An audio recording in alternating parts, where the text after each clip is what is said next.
గారికి వందనాలండి. Last Friday నాడు నేను వచ్చాను చర్చ్‌కి. వచ్చిన తర్వాత నాకు ముందు రోజు గొంతు నొప్పి, చలి జ్వరం అనేది వచ్చింది. ఎందుకో తెలీదు. ఆ గొంతంతా చాలా నొప్పిని, చలి జ్వరం తట్టుకోలేకపోయాను. తండ్రి ఇంట్లో ఉన్నామని చెప్పేసి పడుకున్నా సరే పొద్దున్నకి ఈ గొంతంతా నొప్పి వచ్చేసి బ్లడ్ కూడా వచ్చేసిందండి. నాకు భయమేసింది. కానీ తండ్రి ఇంట్లో ఉన్నామని చెప్పేసి ఫ్రైడే రోజు పాస్టర్ గారి దగ్గరికి వచ్చి ప్రేయర్ చేయించుకున్న తర్వాత మరుసటి రోజు ఆ రోజు హాస్పిటల్కి వెళ్దాం అనుకున్నాను. ఆ రోజు కూడా జ్వరం వచ్చింది. మార్నింగ్ తగ్గట్లేదు.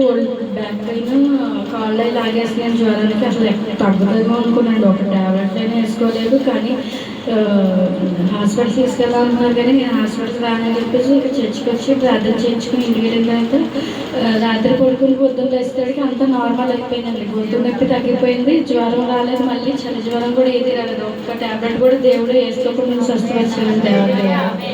ఇంకోటి ఏంటంటే ఇంటి దగ్గర తొందరగా రావాల్సి ఈరోజు చర్చి తొందరగా రావాలనుకున్న కొద్ది ఫోన్లు రావడం, పిల్ల తయారవ్వకపోవడం, ఏదో ఒక ఆటంకం పోతుంది, లేట్ అయిపోతుందండి.